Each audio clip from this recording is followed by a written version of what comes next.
नमस्कार। रूबरू theatre group की तरफ से शख्सियत के इस अंक में इस वक्त जो शख्सियत हमारे साथ हैं, जानी मानी लोक गायिका हैं, लेखिका हैं। उनकी शख्सियत की बहुत सारी पहलू हैं, बहुत सारे पुरस्कारों से सम्मानित हो चुकी हैं और उन पुरस्कारों का अगर मैं जिक्र करना चाहूँ तो यहाँ पे वक्त बहुत खत्म हो जाएगा, क्योंकि बहुत सारे पुरस्कार उनसे सम्मानित है वो। लेकिन कुछ पुरस्कारों का जिक्र जरूर करना चाहूंगी। बेस्ट फोक सिंगर के अवार्ड से सम्मानित हो चुकी हैं, द ग्रेट वुमेन अवार्ड से सम्मानित हो चुकी हैं वो, सर रतन अवार्ड से सम्मानित हो चुकी हैं, कला साधिका अवार्ड से सम्मानित हो चुकी हैं। बहुत ही खूबसूरत लाजवाब इंसान और बहुत ही बेहतरीन गायिका हैं। स्वागत करती हूँ विजया भारती जी का। आपका बहुत बहुत स्वागत। नमस्कार, बहुत बहुत आपको भी और हमारे तमाम देखने वाले लोगों को, दर्शकों को मेरा प्यार भरा नमस्कार। बहुत बहुत शुक्रिया, ये हमारा प्रिविलेज है कि आप हमारे इस मंच पर आई हैं। बहुत बहुत शुक्रिया कहना चाहूंगी मैं आपका।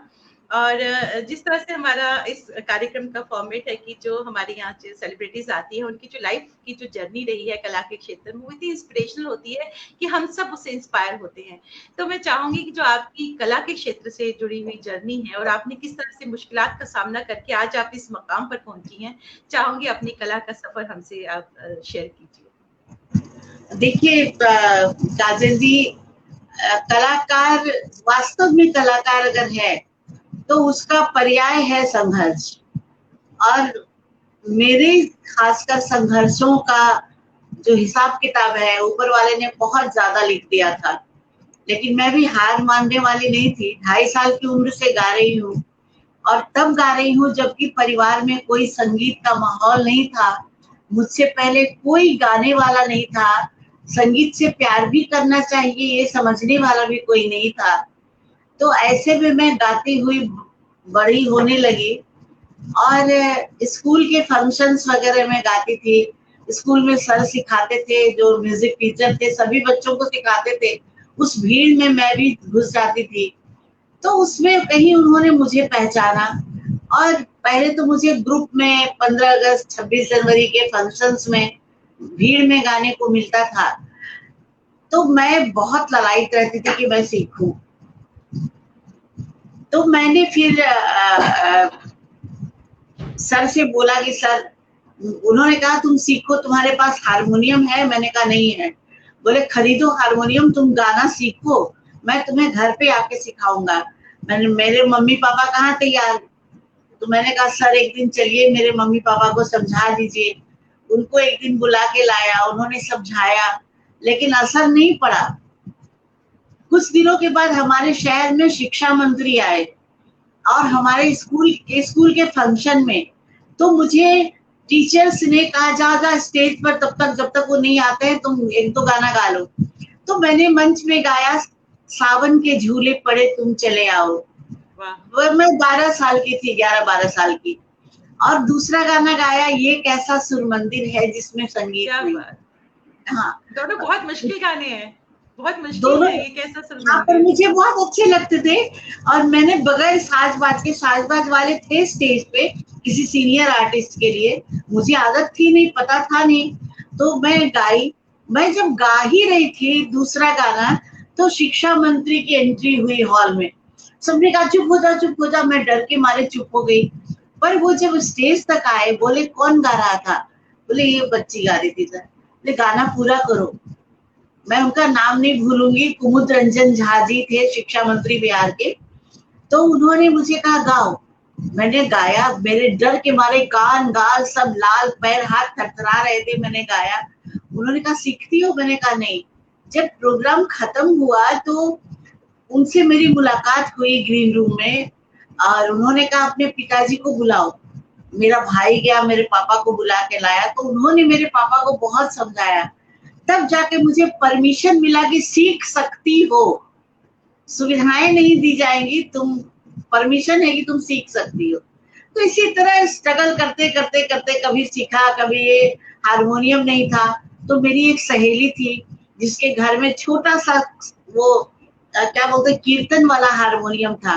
तो मैं उसके यहाँ से, उसकी माँ से मांग के लाती थी 2-4 दिनों के लिए। वो देती नहीं थी, बहुत रिक्वेस्ट करके गिड़गिड़ा के सिर पे उठा के हारमोनियम में करीब 1.5-2 किलोमीटर की दूरी थी उसके और मेरे घर के बीच में।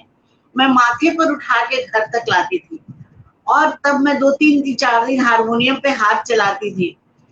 इसी तरह से मतलब बहुत स्ट्रगल हुआ काजल जी, बहुत।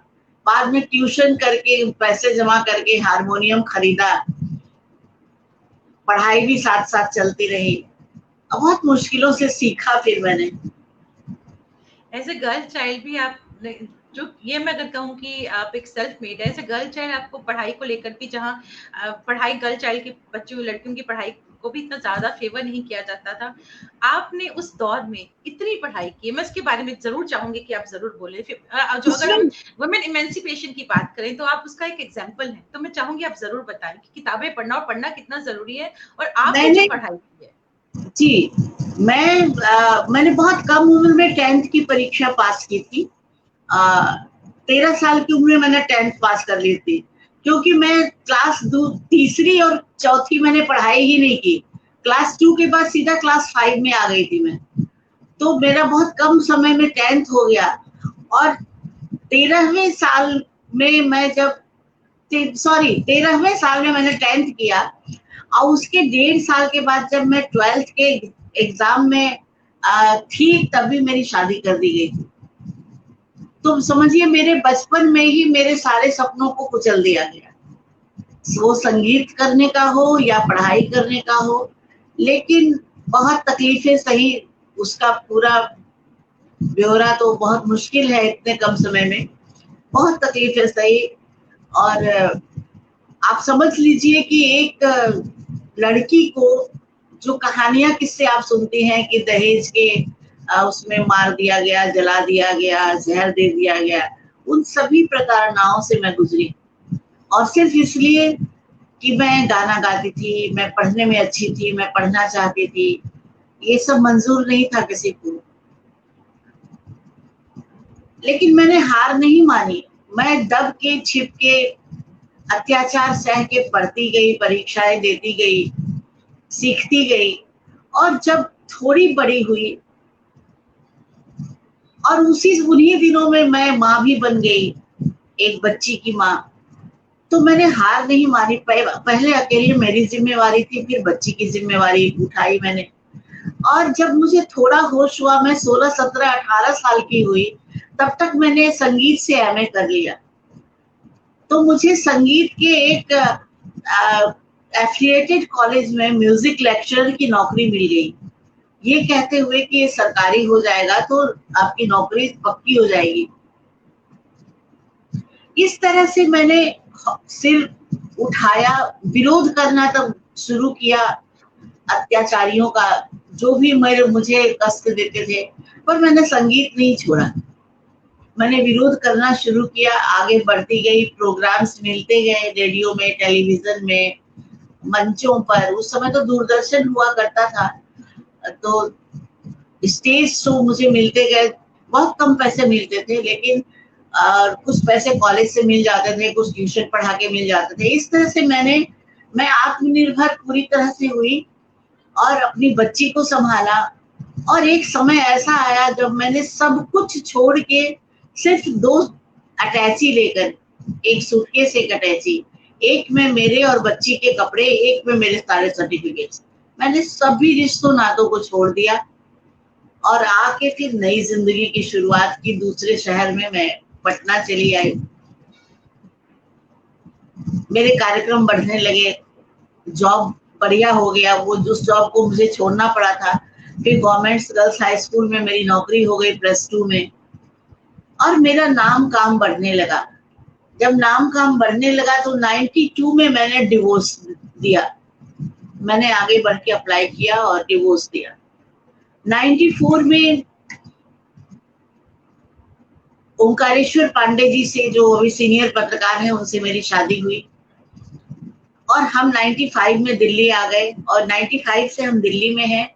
और इस 95 से अभी के दौर तक मैंने, समझिए, जो सपने मैंने देखे थे, नहीं भी देखे थे, जो उम्मीद की भी थी, नहीं भी की थी, वो सब ऊपर वाले की दया से, आप लोगों के प्यार से मैंने हासिल किया। मैं जहाँ गांव का चूल्हा चौका देखती थी बचपन में, वो मैंने जाके अपने देश के बाहर 22 देशों में जाकर अपने यहाँ का गीत संगीत गाया, सुनाया।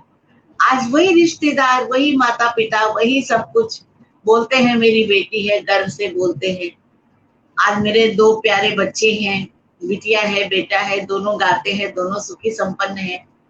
तो ये सब, मतलब ये शॉर्ट में ये कहानी है, बहुत टाइट करके। व्याख्यान बहुत बड़ा है। क्या बात, आपने पीएचडी भी की, फिर इसके बाद आपने डबल एमए किया, आपने पीएचडी की। हाँ, क्या बात। हिंदी से भी एमए किया, संस्कृत से ऑनर्स किया, हिंदी से एमए किया, पीएचडी किया, क्या बात। सब किया। अब अभी हम सिलसिला आगे रखेंगे बातों का, लेकिन जरूर चाहूंगी आप कुछ जरूर सुनाएं। अभी आपसे मैं हाँ, सुनना चाहेंगे। क्या सुनना चाहते हैं आप? मैं जम्मू की हूँ, डोगरी तो मेरी मातृभाषा है। मैं चाहूंगी कि आप डोगरी में पहले सुनाएं, क्योंकि आप 18 लैंग्वेजेस में गाती हैं। क्या बात, 18 लैंग्वेजेस। तो मैं जरूर चाहूंगी पहले डोगरी का थोड़ा सा। बिहारी हूँ, डोगरी मुझे, मैं बहुत कॉन्फिडेंट नहीं हूँ, लेकिन जो मुझे थोड़ा सा याद आ रहा है मैं सुना रही हूँ। ठीक।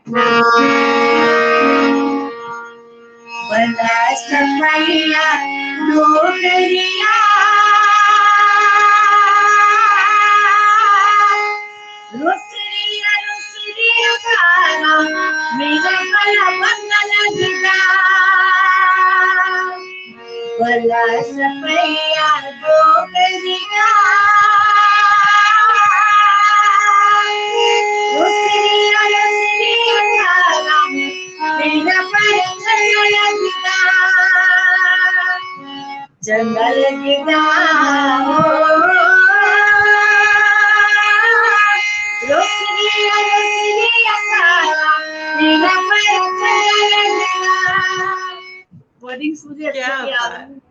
क्या बात, क्या बात, क्या बात। अपनी पसंद का, क्योंकि बहुत सारे व्यूअर लिख रहे हैं कि आप हमें अच्छे से अपनी पसंद का कुछ जरूर सुनाएं। मेरी पसंद का? जी जी, देखिए मैं बिहार से हूँ, तो भोजपुरी, मैथिली, अंगिका, ये सारे गीत हैं, भोजपुरी सुनाते हैं।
क्या बात, क्या बात, बहुत खूबसूरत, बहुत खूबसूरत, बहुत ही खूबसूरत। आपके मोर देन 100 एल्बम्स रिलीज हो चुके हैं, और कोई ऐसा एल्बम जो आपके दिल के बहुत करीब हो? देखिए, एक रचनाकार के रूप में मेरे जो एल्बम्स जितने भी आए, उसमें पारंपरिक लोकगीत रहे और मेरे खुद के लिखे हुए लोकगीत रहे। तो उसमें सबसे पहला एल्बम मेरा आया था टिप्स कंपनी से 96 में। 96 में दुअरा पर आई बरिया, जिसमें शादी विवाह के गाने थे, लड़की की शादी के हर रस्म के गाने थे, जो बहुत सुपर डुपर हिट हुआ था। तो वो गाने मुझे बहुत पसंद है। बाद में टी सीरीज कंपनी से बहुत सारे एल्बम आए, उसमें से एक एल्बम था सावन बरसे जेरा तरते, जिसमें कजरी, सिर्फ कजरी, बरसाती गीत, तो वो मेरे दिल के बहुत करीब हैं वो गाने। फिर बाद में छठ के एल्बम आए कई मेरे टी सीरीज से, जो कि जिसने इतना इतना सुपर डुपर हिट व्यवसाय किया कि आज भी उन गीतों के बगैर छठ पूजा नहीं होती बिहार उत्तर प्रदेश में। तो ये सारे एल्बम मेरे बहुत प्रिय हैं और इन्होंने मुझे बहुत सफलता दिलाई है। क्या बात, क्या बात। आपने आप तो आपने गीत खुद लिखती भी हैं, और आपने सिर्फ गीत ही नहीं लिखती, आप कवित्री तो हैं ही, आप साहित्य भी साहित्य लेखन भी है आपका, अपने साहित्य पे आपकी किताबें आ रही हैं, तो मैं चाहूंगी आप उसके बारे में हमें जरूर बताएं। जी, मेरी किताब देना जरा, रंग दिया मेरी किताब अभी 2019 में आई, हिंदी कविताओं का संकलन रंग पिया का सोना, जी वो ये किताब है। जी। इसका विमोचन मृदुला सिन्हा जी ने किया था, जो उस समय गोवा की राज्यपाल थी, तो उन्होंने किया था। और अभी मेरे अगर तुरंत किया जाए तो करीब 5-6 किताबों का मैटर तैयार है, लेकिन इस साल तो थोड़ा इस कोरोना की वजह से थोड़ा हम डिस्टर्ब हो गए, तो किताबें आएंगी मेरी एक के बाद एक। बहुत सारी हिंदी रचनाएं हैं मेरी, और मैं लिखती हूँ, जितना मैं गाती हूँ उसी मनोयोग से मैं लिखती भी हूँ। प्रायः हर 2-4 दिन में तो 2 रचनाएं 3 रचनाएं मैं लिखती हूँ। कई बार 10-10 दिन का गैप भी हो जाता है, पर लिखती हूँ मैं। जितना गाती हूँ बचपन से लिखती हूँ। बचपन की रचनाएं थोड़ी कच्ची, अब थोड़ी परिपक्व लगती हैं। वो तो उम्र के साथ होता ही है, अनुभवों के साथ। आपकी शख्सियत के इतने पहलू हैं, इतने पहलू हैं, मैं क्या कहूँ। आप एक प्रोड्यूसर भी ही रही हैं दूरदर्शन के लिए, आपने काम बहुत किया हुआ है, आप आकाशवाणी से जुड़ी हुई हैं, आपने एंकरिंग की है, आपने एक्टिंग की है, फिल्मों के लिए भी आपने गाया है। आपकी एक डॉक्यूमेंट्री खेल से सुलेख तक जो आपने खुद लिखी है यूनिसेफ के लिए, कितना काम किया आपने, तो क्या कहेंगी आप, खासतौर पर जो आपकी डॉक्यूमेंट्री रही है, जो आपका लेखन रहा है, जो आपने डॉक्यूमेंट्रीज आपने दूरदर्शन के लिए की है, एंकरिंग की है आपने बहुत सारे टीवी शोज की, क्या कहेंगी। देखिए, जो डॉक्यूमेंट्री की बात आप कर रहे हैं, खेल से सुलेख तक, ये 95 के पहले की बात है, जब मैं पटना में थी, बिहार में थी। तो बिहार शिक्षा परियोजना, गर्ल चाइल्ड पर मैंने बहुत काम किया यूनिसेफ के साथ। तो जो उस समय था, देखिए संघर्ष तो कलाकार के जीवन के साथ लगा रहता है, तब बहुत ज्यादा था संघर्ष, आज भी है, आज भी खत्म नहीं हुआ है, लेकिन तब का संघर्ष बहुत ज्यादा था। और मुझे जो भी मेरी प्रतिभा को आंकने का, मेरे प्रतिभा को तौलने के लिए, चैलेंज देने के लिए मुझे जो काम मिलता था, मैं वो तुरंत एक्सेप्ट करती थी और बहुत बढ़िया करके बहुत जल्दी देती थी। तो लोग मुझे देते थे काम, बोलते थे अरे ये इतनी इतनी कम उम्र की, इतनी छोटी सी है, इतनी पतली दुबली सी है, कहाँ से इसमें इतनी जान है। मैं उसको तुरंत करके देती थी वो काम। तो मुझे उस तरह के काम मिलते गए, मैंने किए। बाद में मुझे ई टीवी के लिए और बहुत सारे टीवी चैनलों के लिए, महुआ टीवी आया था भोजपुरी में, तो उसमें बिहाने बिहाने शो था, उसको मैं होस्ट करती थी सुबह में 1 घंटे का। तो इस तरह का के बहुत सारे कार्यक्रम हुए, तो उसमें भी भगवान की दया से मुझे बहुत सफलता मिली, बहुत पॉपुलर हुए वो सारे शो जिनको मैंने एंकर किया। तो कहीं ना कहीं वो तत्व तो है ही है, आदमी सीखता जाता है। बिल्कुल, हमारे साथ बहुत से व्यूअर्स जुड़ चुके हैं, मैं उनके नाम उनको वेलकम कहना चाहूंगी। सुनीता अग्रवाल जी जुड़ी हैं, कह रही है बहुमुखी प्रतिभा है, बिल्कुल। दीपक नायडू जी हमारे साथ जुड़े हैं, जो खुद ही बेहतरीन गायक हैं खुद भी। डॉक्टर सरला मेहता हमारे साथ जुड़ी हैं। सुचित्रा गुप्ता जो बेहतरीन अभिनय से जुड़ी हुई हैं, बहुत बहुत शुक्रिया हमारे साथ जुड़ने के लिए। श्री प्रकाश सिंह जी हमारे साथ जुड़े हैं, बहुत बहुत शुक्रिया। रंजना रैना कौल हमारे साथ जुड़ी हैं, बहुत बहुत शुक्रिया हमारे साथ जुड़ने के लिए। वनीता ठाकुर जी हमारे साथ जुड़ी हैं, बहुत बहुत शुक्रिया हमारे साथ जुड़ने के लिए। अशोक भौमिक जी हमारे साथ जुड़े हैं, बहुत बहुत शुक्रिया। विजय दीप सिंह हमारे साथ जुड़े हैं, बहुत बहुत शुक्रिया हमारे साथ जुड़ने के लिए। मंजू वजीर जम्मू से हमारे साथ जुड़ी हैं। She is Kathak exponent, Kathak की डांसर है। बहुत बहुत शुक्रिया हमारे साथ जुड़ने के लिए। सुधा पुरी जी हमारे साथ जुड़ी हैं। अशोक भौमिक जी हमारे साथ जुड़ी हैं, बहुत बहुत शुक्रिया। सुमन पॉल जी हमारे साथ जुड़ी हैं, बहुत बड़ी ब्रॉडकास्टर हैं, जम्मू से हमारे साथ जुड़ी हैं। बहुत बहुत शुक्रिया हमारे साथ जुड़ने के लिए। बहुत बहुत शुक्रिया कहना चाहूंगी जितने भी व्यूअर्स हमारे साथ जुड़े हैं। श्री प्रकाश सिंह हमारे साथ जुड़े हैं, बहुत बहुत शुक्रिया हमारे साथ जुड़ने के लिए। और बहुत सारे व्यूअर्स यही लिख रहे हैं कि हम आपसे कुछ सुनना चाहते हैं, तो मैं भी आपसे गुजारिश करूंगी कुछ और जो आपको आप अपनी पसंद का अगर हमें कुछ और जरूर सुनाएं। मंजू मुझे लगती है एक कजरी अगर आप सुना दें। कजरी, बिल्कुल बिल्कुल। मैं तो कजरी मेरा फेवरेट है। मैं तो ये सोच रही थी कि मौसम गुजर गया तो कहीं ऐसा ना हो कि बेवक्त की बात हो जाए।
शास्त्रीय रंग की कजरी थी।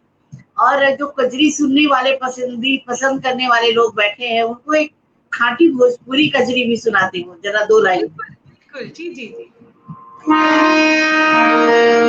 ये बनारस की चीज है।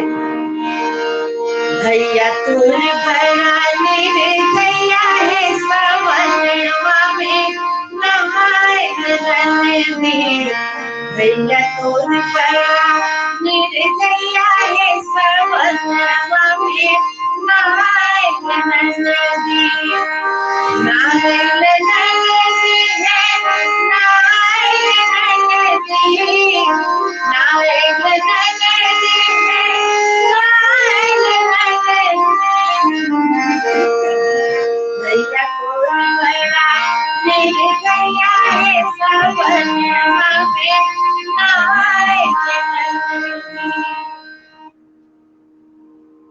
क्या बात, क्या बात, बहुत खूबसूरत, बहुत ही खूबसूरत। मैं यहाँ आपसे ये जानना चाहूंगी कि कई लोगों का ये मानना होता है कि अगर हम लाइट म्यूजिक सीख रहे हैं तो हमें ट्रेनिंग की जरूरत नहीं है। आप क्या कहेंगे, खास तौर पर अगर हम फोक की बात करें तो ट्रेनिंग कितनी जरूरी है? शास्त्रीय संगीत का जो जड़ें होती हैं, जो आपकी बुनियाद होती है, वो कितनी जरूरी है? इस पे आप क्या कहेंगे? मेरा मानना है काजल जी कि आप गाना शुरू अगर करते हैं, संगीत आपके जीवन में कहीं से लगता है कि आ गया या आना चाहिए, तो ऊपर वाला इसी पे एक संकेत देता है आपको। और आपको अगर आवाज भी अच्छी देता है तो उसका बहुत एहसान मानिए कि उसने आपको अच्छी आवाज दी है। उसके बाद उतने में अगर आपने अपने को पारंगत मान लिया तो ये आपकी सबसे बड़ी गलती है। बहुत जरूरी है सीखना, बहुत जरूरी है। अच्छा गाने के लिए, सही कलाकार बनने के लिए सीखना बहुत जरूरी है। हमने भी टुकड़ों में सीखा, बनारस में सीखा, जहाँ जो गुरु मिले सीखती गई, और आज भी मुझे जहाँ जिनसे मौका मिलता है मैं सीखती हूँ। मुझे कहीं से मेरा मन तृप्त नहीं हुआ कि मैंने सीख लिया, मुझे लगता है बहुत बाकी है, अब मैं कब सीखूंगी, इतनी जिंदगी बीत गई। तो सीखना बहुत जरूरी है। सीखने से संगीत की बारीकियों का पता चलता है, ग्रामर का पता चलता है। आप मैथमेटिक्स के फार्मूले ही नहीं जानेंगे तो आप प्रश्न कैसे हल करेंगे। तो सारी सारी चीजों का जानना, रागों का जानना, रियाज का करना सब बहुत जरूरी है। उसके बगैर कोई कलाकार परफेक्ट नहीं बन सकता, बिल्कुल नहीं। क्या बात, बहुत ही अच्छी गाइडेंस आपने दी। मैं ये जानना चाहूंगी कि आपने इंडिया में भी आपने तो खैर बहुत जगह आपने परफॉर्म किया, आपने फॉरेन में भी बहुत सारी कंट्रीज में परफॉर्म किया, तो आपको सबसे ज्यादा मजा कहाँ आया परफॉर्म करके ऑडियंस वाइज, और आपको जहाँ सेटिस्फेक्शन मिली हो कि वाह यहाँ बहुत मजा आया मुझे परफॉर्म करके, कोई ऐसी मैं तो याद आप शेयर करें? बहुत जगह गई हूँ, लेकिन मुझे हॉलैंड में बहुत मजा आता है। हॉलैंड में कई बार जा चुकी हूँ, और कई यूरोपीय देशों में, कुछ कैरेबियन आइलैंड्स पे गई मैं। ग्वाडलूप एक जगह है, वहां मुझे बहुत अच्छा लगा। जर्मनी में मुझे बहुत अच्छा लगा। मतलब ट्रिनिडाड में मुझे बहुत अच्छी मेरी यादें हैं। ट्रिनिडाड में 3 दिन लगातार मेरा कार्यक्रम हुआ था, और मुझे कहीं से ऐसा नहीं लगा कि मैं अपने लोगों के बीच में नहीं हूँ। जब वहाँ की महिलाएं बोलती थी, भारतीय मूल की जो पुरानी महिलाएं हैं, बोलती थी बेटा एक हल्दी गीत सुना दो, एक सोहर सुना दो, एक उपनयन का गीत सुना दो, एक विवाह गीत सुना दो। तो इतना, और जब मैं गाती थी तो उनकी आंखों से झरझर आंसू निकलते थे। और वहीं जहाँ फास्ट रिदम के गाने गाती थी तो वहां का युवा वर्ग बकायदा बिल्कुल नाचता था झूम झूम के। महिलाएं उठ के नाचती थी, उम्र दराज महिलाएं नाचती थी। तो मुझे अनुभव मेरा बहुत अच्छा रहा है। मैं जहां भी गई हूँ बहुत प्यार मिला है, बहुत प्यार मिला है। क्या बात। एक पंजाबी गीत लिख रहे हैं और कि पंजाबी संगीत सुनना चाहेंगे मैम से। मैम पंजाबी पंजाबी से जी सुनाती बिल्कुल। हूँ।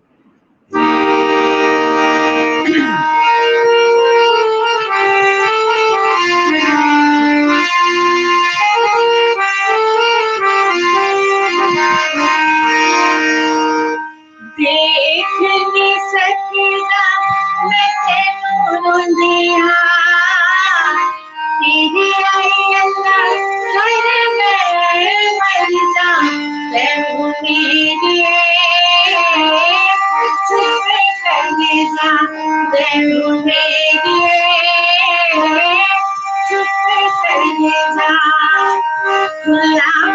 खुला से दिया रे अखियाँ, मेरी आई अल्लाह कर मैं मरदा, तैनू मेरी चुप करे जा, तैनू मेरी चुप करे जा। तेरी खातिर जीना लेना, तेरी खातिर मरना, तू की जाने नहीं मैं हाय की करना। साथ सहेरे तेरे सजन मना, तेरी आई अल्लाह कर मैं मरदा, तैनू मेरी चुप करे जा, तैनू मेरी चुप करे जा। वाह, बहुत खूबसूरत, बहुत खूबसूरत। आप तो सुनीता जी लिखती हैं आप तो पंजाबी भी जबरदस्त गाती हैं। क्या बात, 18 लैंग्वेजेस में आप गाती हैं। डोगरी आपने अभी सुनाया, पंजाबी सुनाया आपने, क्या कहें आप, कैसे 18 लैंग्वेजेस में गाना और उसी एक्सेंट के साथ गाना कैसे कर लेती हैं आप? जानती है काजल जी, आप तो रेडियो में हैं, रेडियो मेरा सबसे पहला गुरु है। मैं अगर इतना गाती हूँ तो रेडियो का इतना बड़ा रोल है मेरे जीवन में। मैं बहुत ईमानदारी से और बहुत गर्व से इस बात को एक्सेप्ट करती हूँ। और रेडियो मेरे लिए आज भी सारे मंचों से बढ़ के महत्वपूर्ण है। मैंने बचपन से, मुझे बहुत सारी सुविधाएं नहीं मिलती थी, लेकिन एक छोटा सा ट्रांजिस्टर मेरे पास होता था जो दिन रात मेरे पास रहता था। मैं पढ़ाई करूं तब बजे, गीत बज रहे हैं, फिल्मी गाने बज रहे हैं, वो मेरे सब लाइन बाय लाइन दिमाग में रटे हुए हैं। शास्त्रीय संगीत का कार्यक्रम आ रहा है वो मैं सुन रही हूँ, गजलों का प्रोग्राम आ रहा है वो मैं सुन रही हूँ। तो सुन सुन के मैंने बहुत सीखा रेडियो सुन के, और इससे मेरी जिज्ञासा बढ़ती भी गई। फिर मंचों के माध्यम से जहाँ गई वहां से सीखा, जहाँ जाती थी वहां के अच्छे कलेक्शंस, उस समय सीडी कैसेट्स में मिलते थे, मैं ले आती थी, सुनती थी, सीखती थी। इस तरह से ये सब सीखा है। क्या बात, रेडियो तो बहुत कुछ सिखा देता है। इवन आपका जो डिक्शन है, आवाज का उतार चढ़ाव है, इस रेडियो बहुत कुछ सिखा देता है, बहुत कुछ सिखा देता है आकाशवाणी। मैं ये जानना चाहूंगी कि आप ठहरी लोक गायिका और इतना खूबसूरत गाती हैं आप, और आपके घर में एक रॉक स्टार है, क्या कहेंगी आप? मेरे घर कमाल के रॉक में स्टार है। मेरे घर में मेरा बेटा है जो भी 24 प्लस का है, और वो बचपन से गाने तो सुनता है, घर में मेरे गाने सुन रहा है, पर वो जी। रॉक स्टार कब कैसे बन के निकल गया मुझे खुद मैं हैरत में हूँ। और 10th करने के बाद उसने अचानक ये रास्ता पकड़ा और गाने लगा, और धीरे धीरे इतना अच्छा गाने लगा। आज वो मुझसे ज्यादा बिजी रहता है अपने संगीत में। मतलब उसको फुर्सत नहीं होती, कई कई दिन हो जाते हैं कि उसके साथ खाना खाने का मौका नहीं मिलता है। और वो बड़े बड़े मंचों पे देश भर में जाता रहता है। अभी मार्च में उसको, फरवरी एंड में मार्च में उसको जर्मनी और दुबई जाना था 1.5-2 महीने के लिए, पर इस कोरोना की वजह से कैंसिल हो गया, रह गया। तो वो गाता है, अच्छा गाता है, और आप लोग आशीर्वाद दीजिए कि वो आगे और बहुत अच्छा करे। क्या बात, क्या बात। अब मैं ये जानना चाहूंगी, आपने मूवीज के लिए भी गाया है, आपने मूवीज में एक अभिनय, आपने एक्टिंग भी की है, तो कैसा अनुभव रहा आपका? जी जी, मैंने एक बार फिर से बोलिए। आपने फिल्मों के लिए भी गाया है और जी आपने जी एक्टिंग भी किया एक फिल्म में, तो आपका कैसा जी, अनुभव रहा? एक्टिंग तो मैंने फीचर फिल्म देखा जाए तो एक फिल्म में की है। वैसे डॉक्यूमेंट्री वगैरह मैंने यूनिसेफ की फिल्मों में बहुतों में किया मैंने। तो अनुभव मेरा अच्छा रहा, बहुत अच्छा रहा, क्योंकि मैं अपनी शर्तों के हिसाब से गई थी। लेकिन मेरा अनुभव बहुत बढ़िया रहा, बहुत सादर सम्मान के साथ मेरा रोल रहा मेरी फिल्म में। टूटे ना सनहिया के डोर फिल्म का नाम था, और बड़े बड़े स्टार के साथ मैं यंग ठकुराइन बनी थी उसमें। 2006 में किया था मैंने ये फिल्म। रजा मुराद जी थे हमारे अगेंस्ट विलन, और कुणाल जी जो भोजपुरी के बहुत बड़े सुपरस्टार हैं, कुणाल सिंह, वो मेरे पति बने थे। तो फिल्म बहुत अच्छी थी, गीत संगीत बहुत अच्छा था, गाया मैंने बहुत अच्छा, बहुत बहुत अच्छा अनुभव रहा। लेकिन फिल्मों के प्रति मेरा आकर्षण शुरू से बहुत ज्यादा रहा नहीं काजल जी।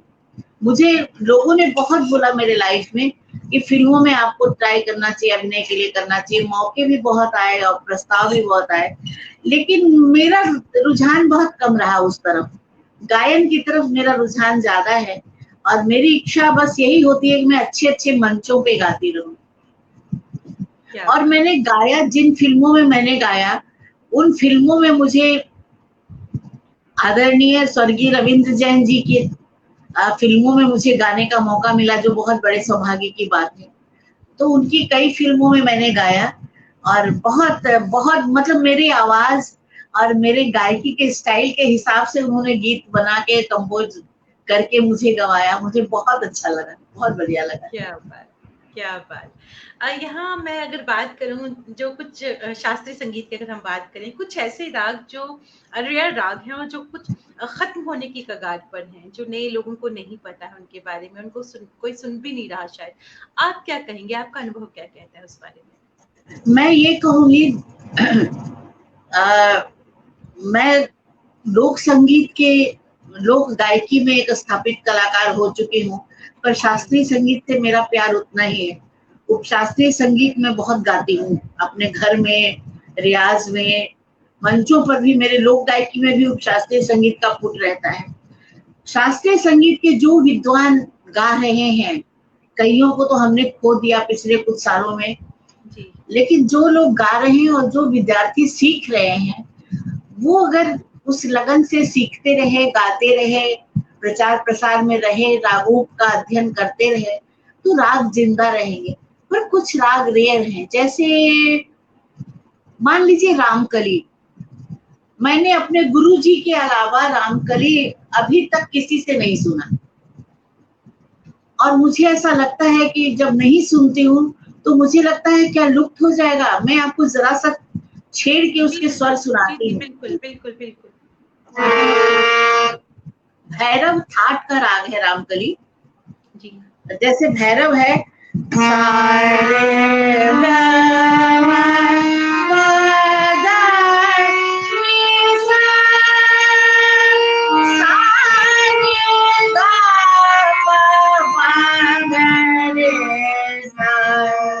सुबह का राग है राम भैरव। क्या बात। इसी भैरव में जरा सा बदलाव कर देने से रामकली बन जाता है। जैसे पिया न बोले जागी सगरी रन, देखो मोरा जिया बेचैन, पिया न बोले जब से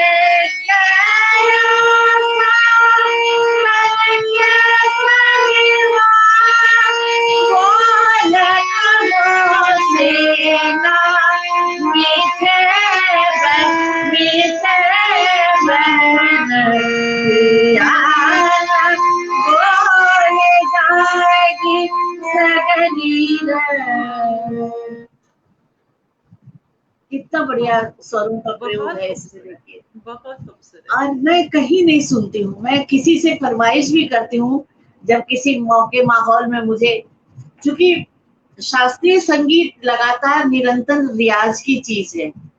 शास्त्रीय संगीत से हमारी दिशा थोड़ी सी शिफ्ट हुई है लोक संगीत में, तो हम उतना समय शास्त्रीय संगीत के रियाज में नहीं दे पाते जितना हमारा इसमें इस दिशा में होता है। लेकिन मेरे अंदर वो एक तूफान सा मचा रहता है शास्त्रीय रागों को लेकर, संगीत को लेकर। तो मैं कभी किसी उस्ताद से फरमाइश भी करती हूँ किसी मंच में, तो रामकली से वो कट के निकल जाते हैं, नहीं सुना पाते। तो इस तरह के और भी कई राग हैं, पुरिया धनाश्री है, मारवा है, हमीर है, केदारा है। ये सब राग दरबारी बहुत प्रचार में है, दरबारी शुरू से बहुत प्रचार में। क्या बात। मंजू जो खुद एक बेहतरीन कथक डांसर हैं, सिखाती भी हैं कथक, वो लिखती हैं एक दादरा या झूला अगर आप सुना दें तो बहुत इच्छा है सुनने की। दादरा, ठीक है दादरा ठीक या है झूला। ठीक है, दादरा सुना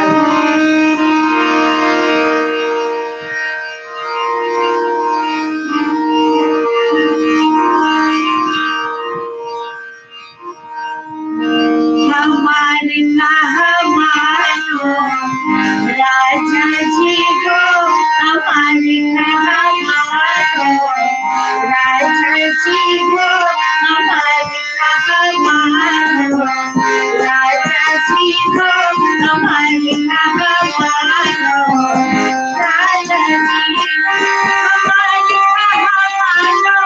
हमारे हमारो, हमारे हमारो,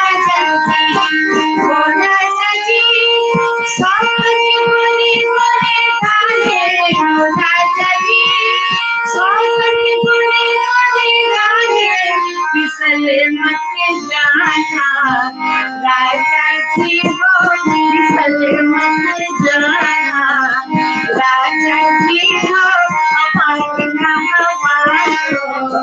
राजा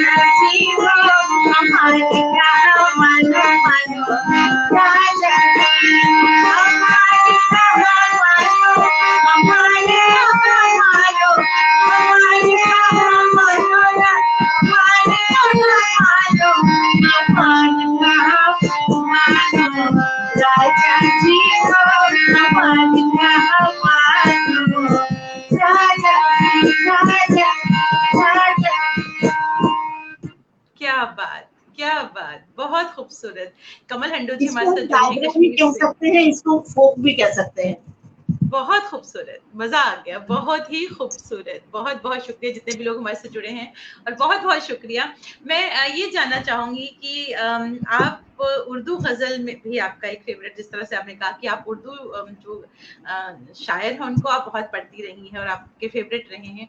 क्या कहेंगी इस बारे में? आपने मुझे भी बताया था कि बहुत पढ़ा, कि आपके सिरहाने पे पढ़ा रखा होता था उर्दू की हाँ हाँ शायरी हाँ। की किताबें। तो मैं आपसे वो जानना चाहूँगी आपका अनुभव। मैं उर्दू शायरी से इतना प्यार करती हूँ, इतना प्यार करती हूँ कि मैं बता नहीं सकती। उर्दू के सभी बड़े शायर वो मेरे घर के मेरे निजी लाइब्रेरी में मौजूद हैं और मैं सबों को बचपन से पढ़ती आ रही हूँ। मेरे सिरहाने में आधे बिस्तर पे आधे हिस्से में मेरी सारी किताबें रहती हैं। वो बशीर बद्र हों, फैज़ अहमद फैज़ हों, मज़ाज हों, सारे इस तरह के शायर जो हैं, साहिर लुधियानवी हों, वो सभी रहते हैं मेरे पास और मैं सुनती हूँ और पढ़ती भी हूँ और मैं उनसे सीखती भी हूँ।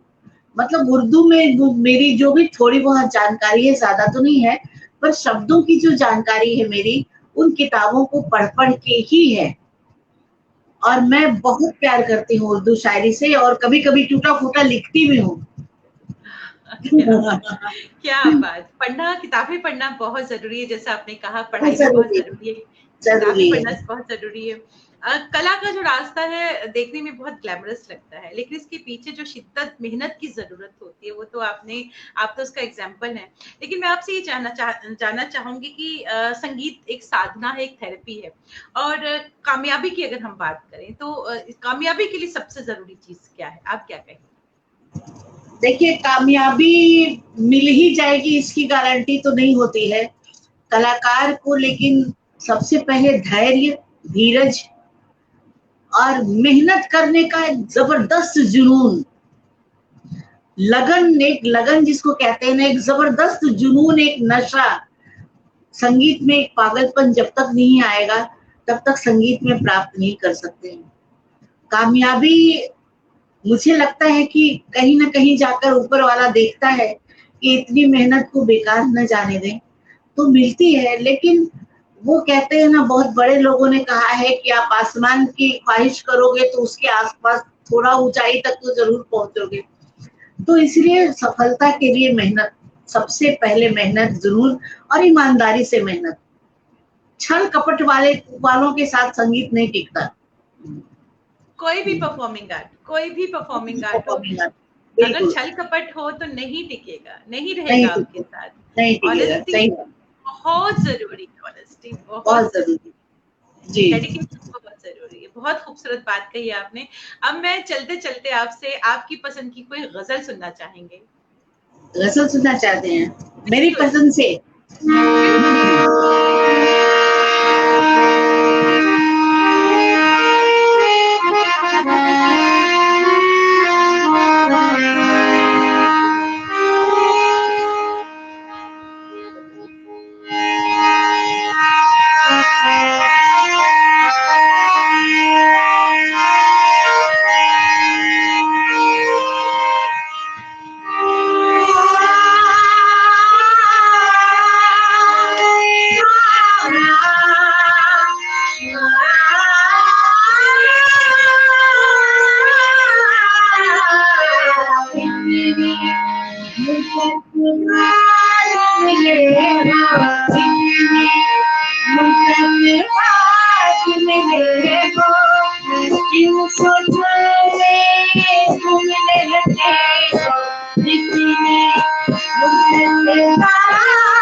बिल्कुल। क्या लिखते रहते हो, क्या लिखते रहते हो, इन सोचों में गुम रहते हो,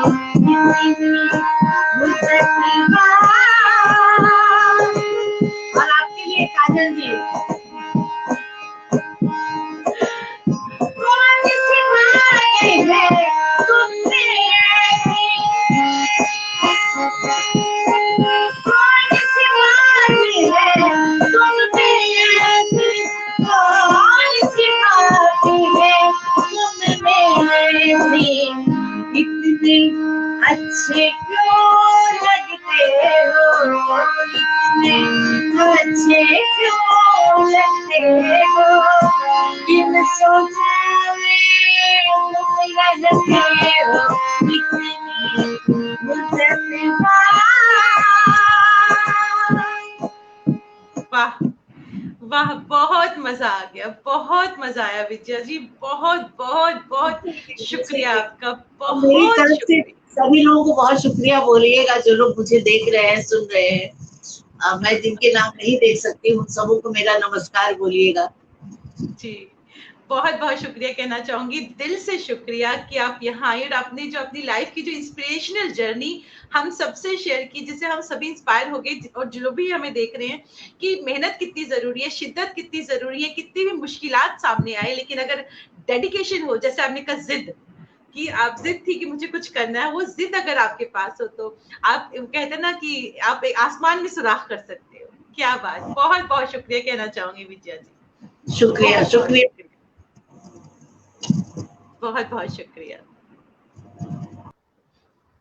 हमारे साथ जितने भी व्यूअर्स जुड़े हैं उन सभी का दिल से शुक्रिया कहना चाहूंगी, और कल शाम को 7 बजे हमारे साथ होंगी शख्सियत में, जम्मू कश्मीर से हैं, बेहतरीन अदाकारा हैं, दूरदर्शन, आकाशवाणी और थिएटर से जुड़ी हुई हैं, थिएटर प्लेस भी डायरेक्ट करती हैं। कल हमारे साथ होंगी सपना सोनी जम्मू से। तो रहिएगा कल शाम को 7 बजे हमारे साथ, तब तक के लिए नमस्कार।